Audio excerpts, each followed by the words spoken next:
Hari ini kita akan menyusuri lorong waktu 350 tahun ke belakang.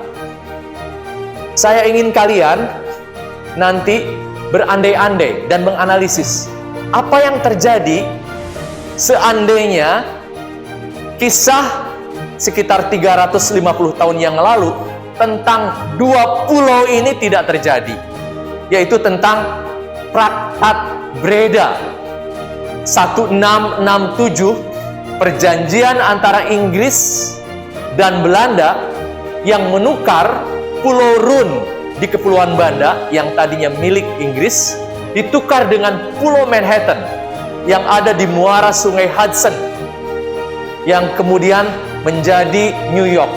Johor, seorang warga Pulau Run, bercerita tentang puing-puing yang tersisa dari sejarah pulau ini.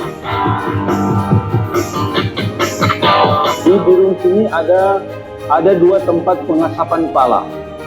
Jadi di zaman Belanda itu pala diasapin, bukan dijemur.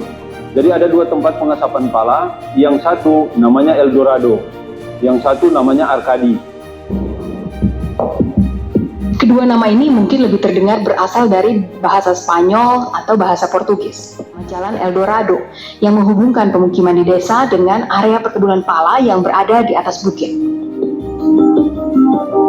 Warga lebih mengenal jalan ini sebagai peninggalan Belanda.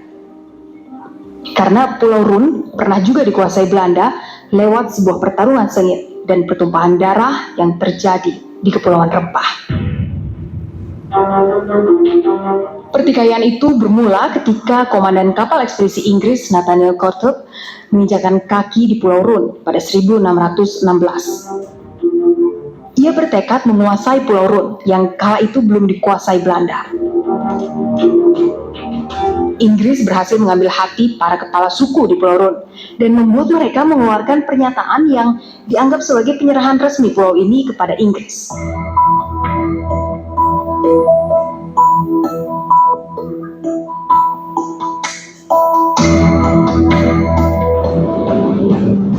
Kala itu pasukan Belanda berjumlah ratusan kali lipat lebih banyak dari armada kapal Inggris.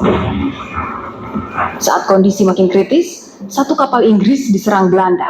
Kapal dijarah dan kabinnya dihancurkan, dan pimpinan kapal, Courthope, dibunuh di tengah malam.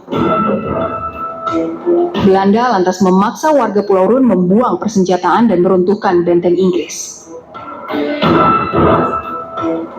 Tahun 1656, Kongsi Dagang Inggris EIC menyerah kepada Belanda. Dan pulau di ujung Kepulauan Banda ini pun jatuh ke tangan Belanda. Namun, ini bukan akhir dari cerita tentang Run. Sekarang, pulau ini dihuni tidak lebih dari 2.000-an orang. Hampir seluruh masyarakatnya hidup dari bertani dan melaut. Perjanjian Breda.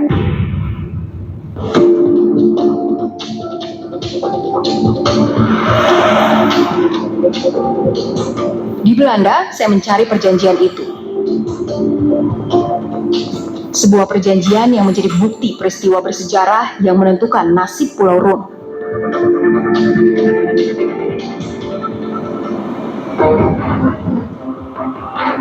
Kala Belanda menguasai Pulau Run, VOC menguasai perdagangan rempah dengan cara membunuh para orang kaya Banda, juga para pedagang dari Kongsi Dagang Inggris EIC.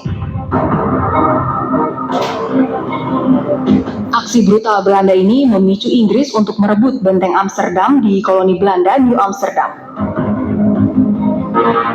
Setelah berhasil, bangsawan Inggris yang bergelar Duke of York kala itu mengubah New Amsterdam menjadi New York.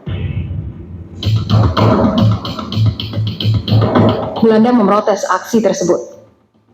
Namun, Inggris beralasan Belanda juga melakukan hal yang sama saat mereka merebut Pulau Run dari Inggris. Traktat Breda. Di dalamnya memuat tentang pertukaran dua pulau, yaitu di mana Belanda menyerahkan koloni mereka New Amsterdam kepada Inggris dan sebaliknya, Inggris harus menyerahkan Pulau Run dan koloni Suriname kepada Belanda. 31 Juli 1667, kesepakatan para penjajah ini menjadi penentu nasib Pulau Run. sebuah pulau kecil di ujung kepulauan Banda yang ditukar dengan Manhattan, yang kini menjadi salah satu kota bagian termakmur yang membentuk kota New York di Amerika Serikat. 350 tahun setelah perjanjian Breda, seperti apa wajah pulau yang ditukar demi ribuan karung pala ini? Setelah menyimak video tersebut, pertanyaan pertama, apa yang kalian tangkap dari kisah Pulau Run dan Pulau Manhattan tersebut? Ya, siapa yang mau berpendapat? Nama saya Rafa dari 12 IP 1. Yang saya tangkap itu Pulau Run walaupun kecil tapi apa ya? Sangat menarik. Bukan nilai itunya itu Komoditas.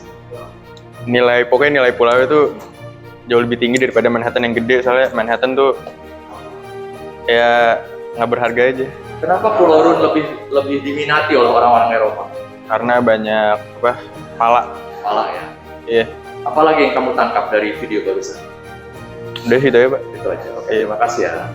Nama saya Farika Fulka Fajrana, saya dari kelas 12 IPS 1. Yang saya tangkap dari video ini adalah betapa ironisnya bahwa kita bisa melihat Pulau Manhattan dan Pulau Run memiliki perkembangan yang jauh banget berbeda.